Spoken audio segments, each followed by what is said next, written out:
Hi, I'm Alex Archbold, and I've been buying and selling antiques since I was 9 years old. From basements to scrapyards, I'll look just about anywhere I can to find lost antiques and collectibles. And sometimes I'll go big and buy everything. I never know what's going to happen or who I'm going to meet. This is our life, this is our adventure, and this is Curiosity Inc.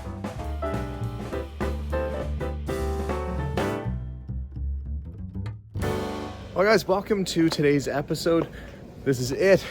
Finally got everything moved over to the auction house, and boy, let me tell you, it's been an awful lot of work, but that's to be expected when you're clearing out a house and trying to look for treasures. We've got this whole back area here is all stuff that came out of the house, and actually it's as much stuff that would fit inside of a store. Like, this is a store's worth of inventory that I was able to take from that house, and it's just piles and piles of cool collectibles and antiques. Well, let me quit talking about it. Let me show you.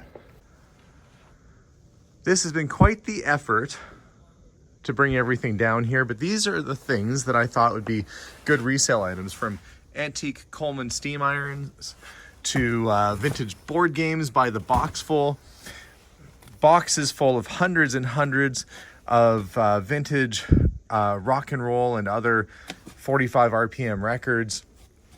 We've got an enamel canning pot crock. Like, it's the one that you actually put your boiling water in jars in and it'll seal it up for your quart sealers.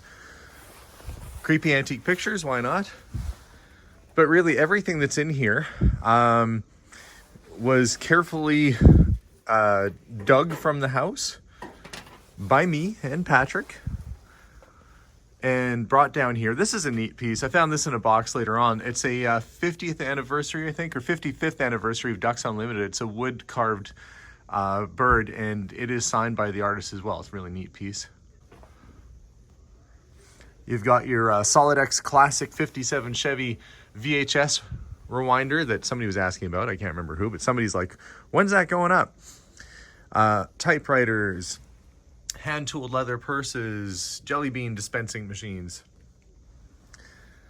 You name it, it's pretty much here. There's the mohair jacket made it down, the custom chaps. Nice old stereo equipment, including this Kenwood Model KR 7600. Lots of neat old stereo equipment and stuff. Box fulls of vintage Christmas ornaments and lights. Trying to think about what my favorite piece is here, and there's some things you might not have seen, like the lady figural lamp that's right there, and I found her matching shade. Lots of these little panthers that go on top of your, I think people used to put them on top of their TV. Pretty much anywhere you feel you need a panther. Lots of Johnny Cash memorabilia.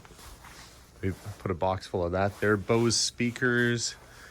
There was definitely a variety of collectibles in that house. It just took a lot of digging to kind of get it all out and make sense of it. Some of the books are really neat too, like this. Let's see if I can get it out here without causing too much trouble. It's a very early illustrated Alice in Wonderland, and it dates to the 1900s,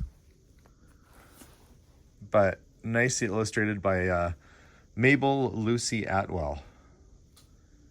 Just a pretty little book. In fact, Melissa really liked it, but then she went, I'm keeping too much stuff already. So it ended up making its way to auction, but nice little selection of really old children's books.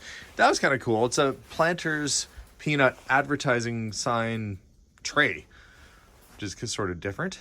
Or somebody put the sign inside the tray. Either way, it's a neat thing.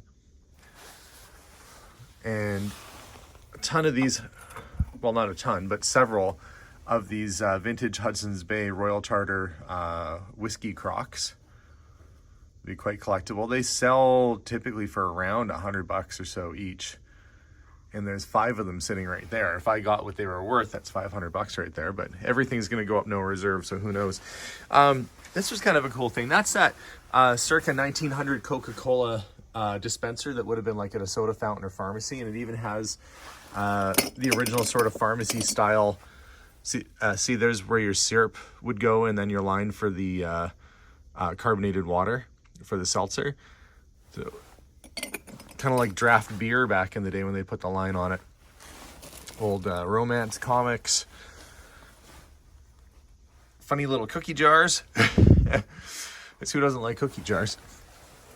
And I never know what you guys at home are looking for, but I sure try and bring anything I think might have potential resale value down to these shows. Oil lamps can still be used, so there are people who will buy, collect, and use oil lamps like that.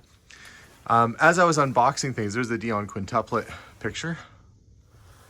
As I was unboxing stuff, I came across some little things you might not have seen, like these pink glass figural lamps. So it's very Gone with the Wind sort of style, but it has like a little, I guess that's for putting your rings and stuff in next to your bed.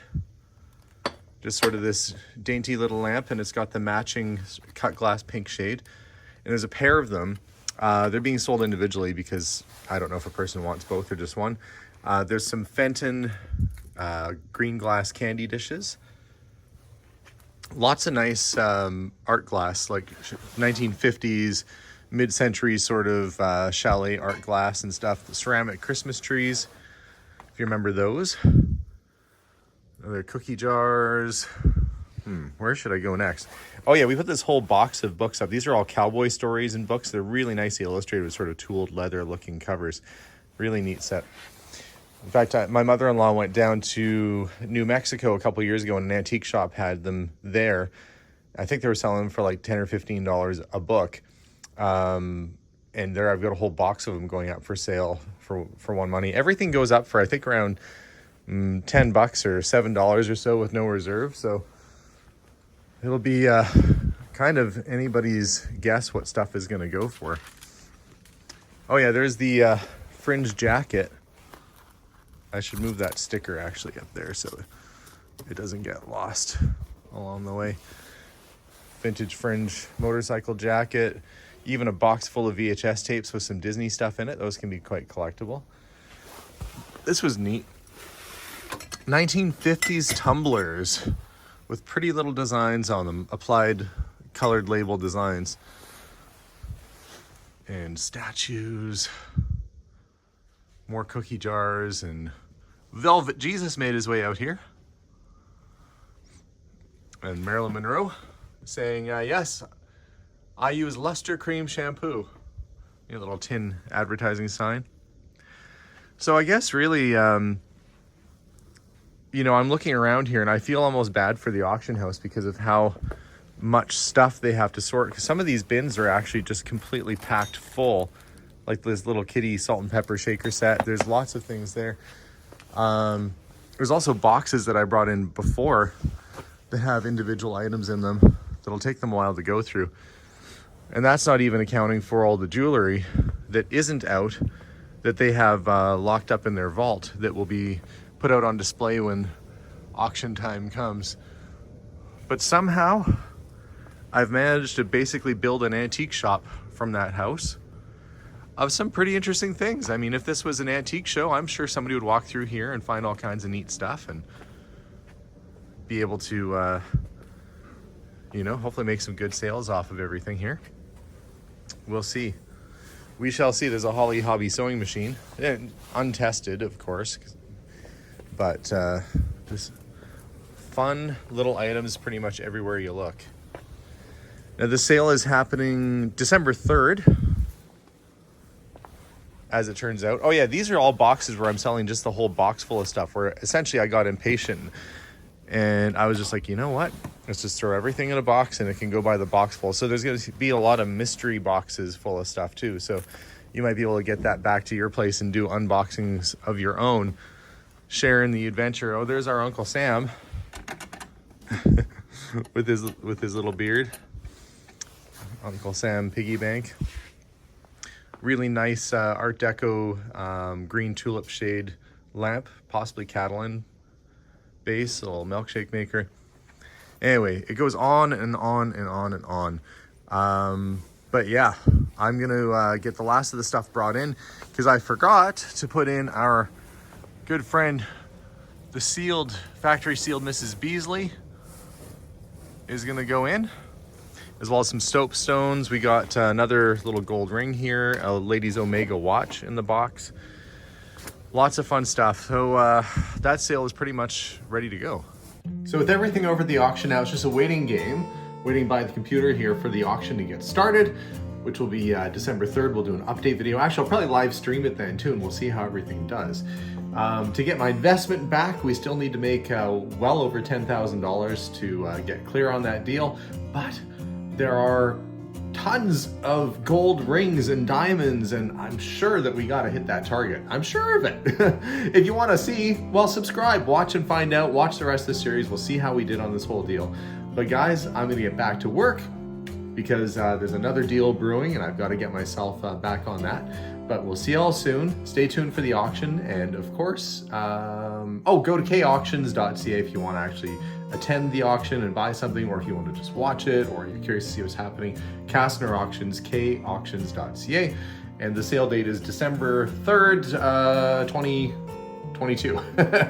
You know you're tired when you have to remember what year it is. Anyway, guys, I'm off. Have a good night. We'll see y'all soon, and let's get ready for this auction. See what's gonna happen. It should be exciting. Bye, guys. Bye for now.